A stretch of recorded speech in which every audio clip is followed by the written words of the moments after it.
So that was a triple whammy for adults with ADHD. And at the same time, their partners they're on the roller coaster too and going through these ups and downs. And the first drop on the roller coaster is when you realize your partner has some quirks.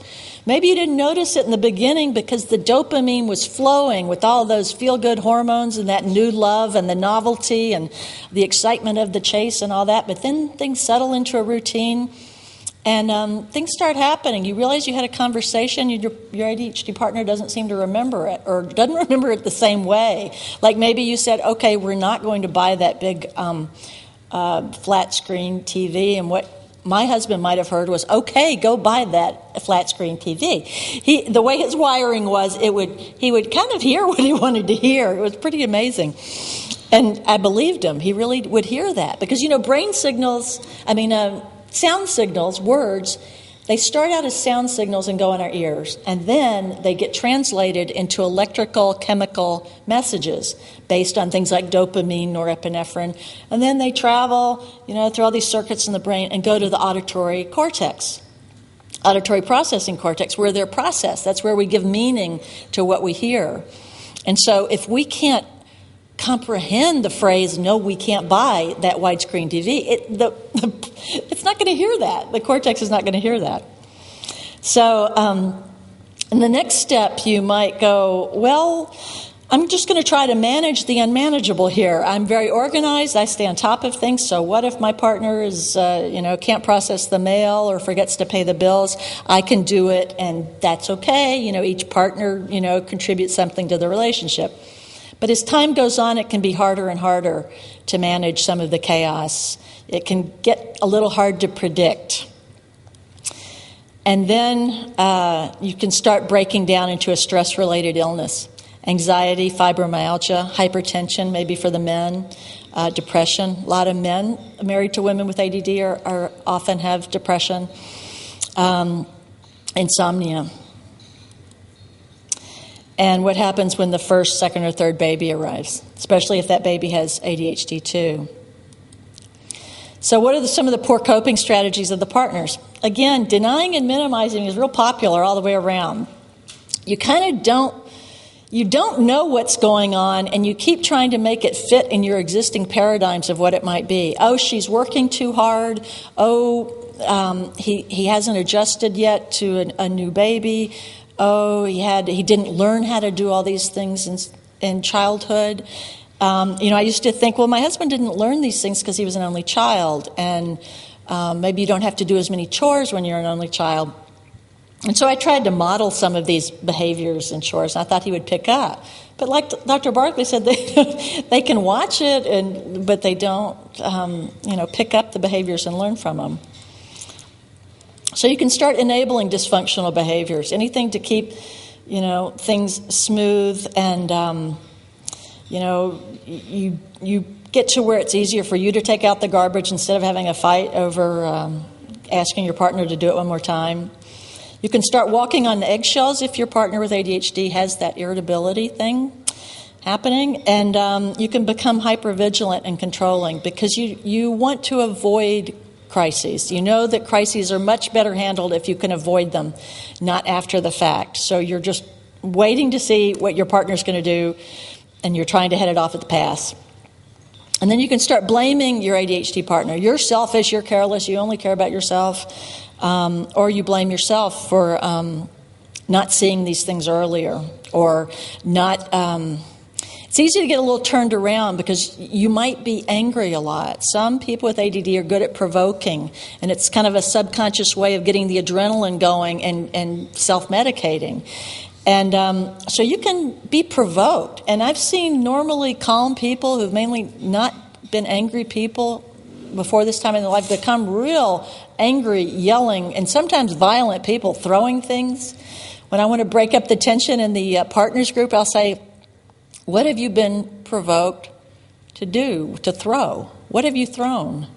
And one lady, a little shy lady, said, I threw a coffee table. And you just got this sense that she would have never thought that before in her life, but she'd become so stressed and so provoked.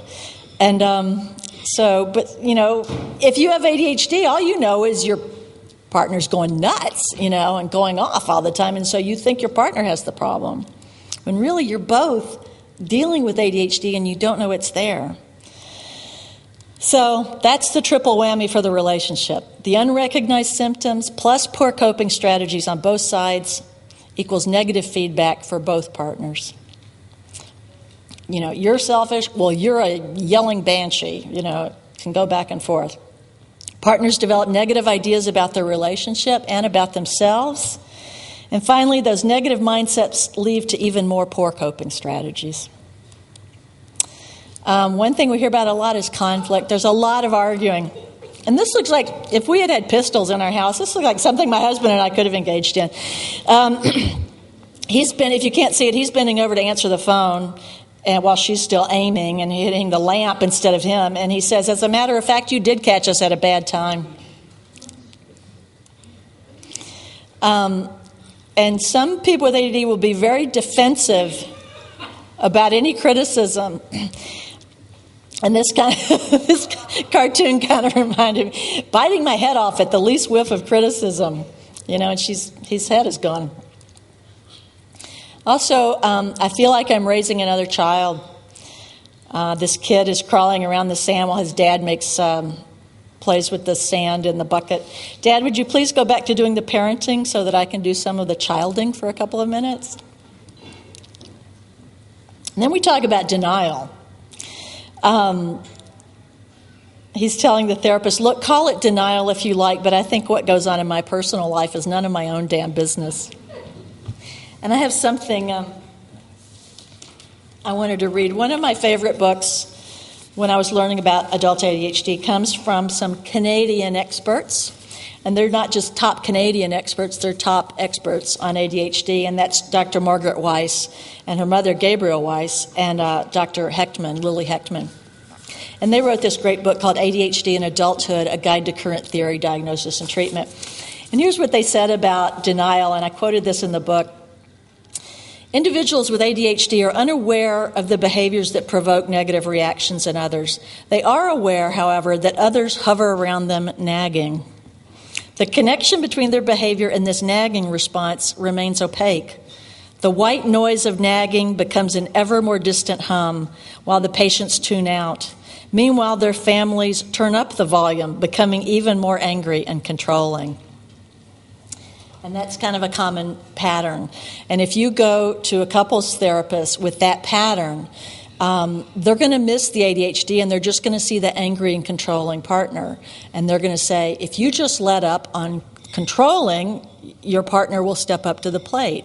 But you often didn't become controlling just because you wanted to, although I imagine that happens. But a lot of people, they're forced into that role. Another one, procrastination. Dr. Barkley was talking about having immediate consequences, right? So here's the Grim Reaper walking in and the guy's at his desktop saying, thank goodness you're here. I can't accomplish anything without a deadline.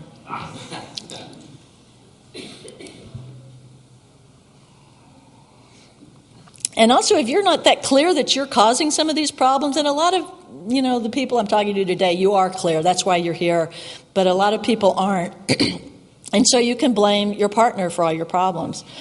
And so this guy says, I'm not in one of my moods, I'm in one of your moods. And this just reminded me of how it used to be for my husband and I, because he would be doing things that, I know they say, oh, you can't make anyone angry, you're all responsible for your own feelings. But trust me, you can be provoked, to your nth nerve. And so I'd often feel like we were both expressing it wasn't my independent mood. I was angry because he was doing stupid things. Not stupid things, you know what I mean. So what about co-parenting with an adult who has ADHD? Of course, the kids adore the parents. But it can often be difficult because, the respondent said their ADHD partners loving, compassionate parents. The kids adore them. But there's problems because the partner with ADHD often prefers to be the fun parent and low on discipline. And so that sets up a problem because then the partner without ADHD is seen as the heavy, the enforcer. But what happens, some adults with ADHD learn they're not so good at meting out discipline. They'll either be too soft or too hard. They'll overdo it and underdo it. Again, it's that regulation. So they've learned to kind of avoid it. So they'll just, fun is a little easier to do, but it creates a problem in the relationship. And then sometimes the partner with ADHD does lose the temper a lot with the child, and has sometimes slaps or hits, or there's verbal abuse. And sometimes what you hear a lot is the same thing that adults with ADHD got in their childhood. Instead of understanding their kid with ADHD, they'll say the same things that were said to them. You're selfish, you're lazy, you do only what you want to do, you do things when you want to do them. Because I guess they think it's helpful, even though it didn't really help them. But I guess they don't know what else to do, because they don't know ADHD.